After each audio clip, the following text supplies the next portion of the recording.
নমস্কার। আমাদের অফবিট হিমাচল ভ্রমণ চলছে। আজকে আমরা বেরিয়ে গেছি হচ্ছে এখান থেকে খুব কাছে জম্মু বর্ডার।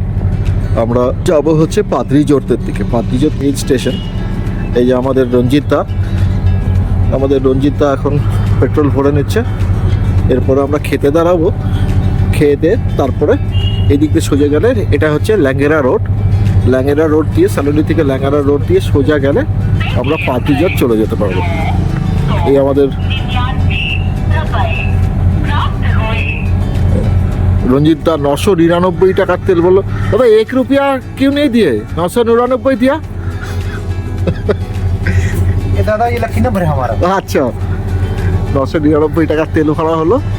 আমরা এখন যাব হচ্ছে প্রতিজাত। আমাদের সাথে থাকুন, সঙ্গে থাকুন আর নতুন এক্সপ্লোরেশনে অফবিট হিমাচলে। ধন্যবাদ।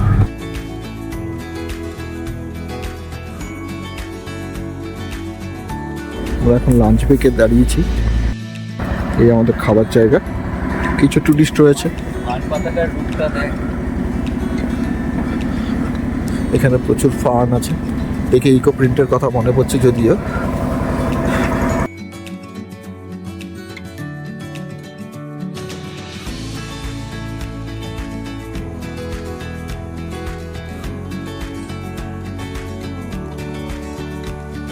খানা ऐसा कि घर जैसा, ब्रेकफास्ट लंच डिनर সবই পাওয়া যায়।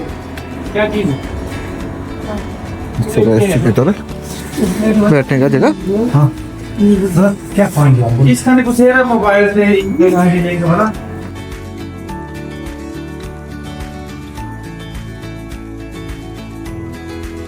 একটা ছোট ধাবা মতো ছিল, সালোনি থেকে বেশি দূরে না, মোটামুটি মিনিট 15 গাড়িতে করে গেলে পরে সেই ধাবাটাতে পৌঁছে যাওয়া যায়। সেই ধাবা থেকে আমরা দুপুরের খাবার দাবার সব তুলে নিয়েছি, কারণ পাদ্রিজোতে কিন্তু কোনো হোটেল নেই সেই রকম খাবার। একটু ছোট চায়ের দোকান আছে, এখন জানি না আমরা চায়ের দোকানটা খোলা আছে না বন্ধ আছে। ড্রাইভারটা বলছিলেন যে খোলা থাকতেও পারে, বন্ধও থাকতে পারে। যাই হোক, ওখান থেকে আমরা খাবার দাবার প্যাক করে নিয়েছি এবং সস্তা খাবার দাবার, অ্যাজ ইউজুয়াল সালোনিতেই খাবার দাবার যথেষ্টই সস্তা। এবং পাদ্রিজোত যেতে যেতে আমরা অনেকটা রাস্তায় চলে এসেছি এবং বিভিন্ন ছোট ছোট পাহাড়ের গ্রাম পার করে করে যাচ্ছি। আমরা হচ্ছে শেষ গ্রাম, মানে হিমাচলের শেষ গ্রাম ল্যাঙ্গেরাও ক্রস করলাম। ল্যাঙ্গেরার পরে একটু এগিয়ে গেলে পরে তারপরে হচ্ছে কোনো জনবসতি বিশেষ নেই, একটা দুটো কিছু ছোট ছোট গ্রাম, তাও নেই বিশেষ, 2-4টে বাড়িঘর চোখে পড়লো আর পুরো রাস্তাটাই ফাঁকা। এরপরে জম্মু শুরু হবে এবং কিছু দূর যাবার পরে আমরা পাদ্রিজোতে পৌঁছে যাব। এইখানটায় হিমাচলের এই জোনটাতে, মানে এই এরিয়াটায়, হিমাচল এবং জম্মুর এই অংশটায় মেইনলি একটা সময় পশুচারণই ছিল মেইন জীবিকা, মানে প্রধান জীবিকা ছিল পশুচারণ।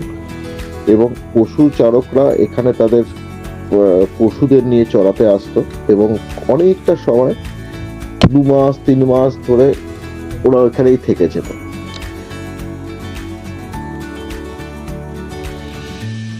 আমরা ঠিক লাঙ্গেরার ঠিক আগে পৌঁছে গেছি একটি অদ্ভুত লৌকিক দেবতা মন্দিরে, সেটার নাম হচ্ছে ভূত দাদার মন্দির। এটাকে আপনি কালভৈরবের মন্দিরও বলতে পারেন, শিবের কালভৈরবের মন্দিরও বলা যেতে পারে। এখানে অনেক রকম উপকথা আছে, সেটা আপনাদের সাথে আমরা শেয়ার করব। ভূত দাদার মন্দিরে কিন্তু কোনো বিগ্রহ নেই, একটা পাথরের খণ্ড আছে, সেটাকেই ভূত দাদা হিসেবে পুজো করা হয়। এবং যত গাড়ি ওই পাদ্রিজোত যায়, ল্যাঙ্গেরা ক্রস করে ভূত দাদার মন্দিরের পাশ দিয়ে যতবার যায়, ওখানে নিয়ম হচ্ছে গাড়ি দাঁড় করাতে হয়, ভূত দাদার মন্দিরে প্রণাম করে তার ব্লেসিং নিয়ে তারপরে যেতে হয়। এবং যেটা হচ্ছে আমাদের ড্রাইভারও ভূত দাদার মন্দিরের সামনে দাঁড়ালেন এবং তিনি প্রণাম করলেন, আমরাও নামলাম। এবং বিশ্বাস করা হয় যে ভূত দাদা পশুপালকদের এবং তাদের পশুদের রক্ষা করেন। এবং এখনো যখন আমরা কিছু পশুপালক দেখেছি এবং তারাও কিন্তু ভূত দাদার মন্দিরের সামনে প্রে করছিলেন।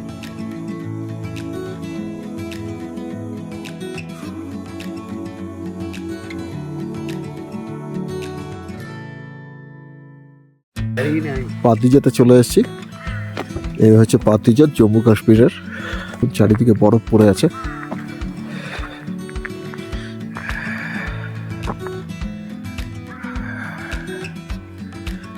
ভীষণ সুন্দর একটা জায়গা।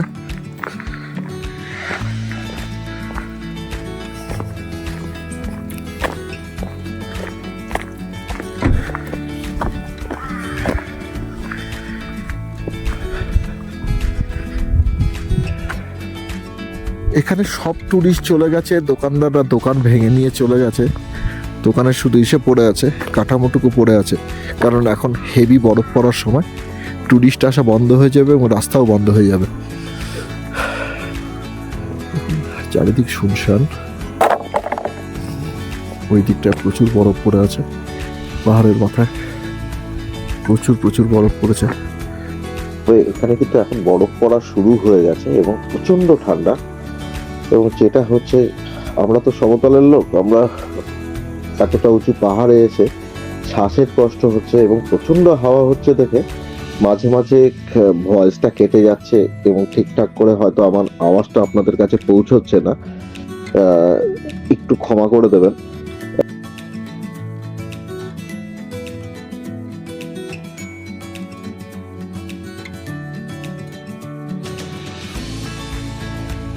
এখানে চারিদিকে ধুধু পাহাড়, কোনো জনবসতি নেই।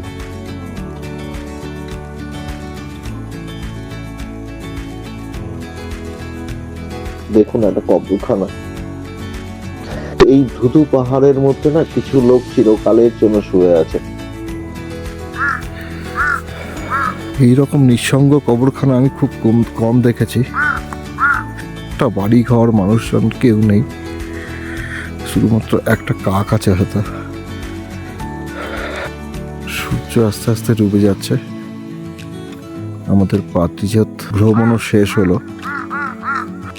আমাদের ভিডিও আপনাদের কেমন লাগলো কমেন্টস করে অবশ্যই জানাবেন। নতুন নতুন ভিডিও দেখবার জন্য আমাদের সঙ্গে থাকবেন, আমাদের চ্যানেলকে সাবস্ক্রাইব করুন, শেয়ার করুন।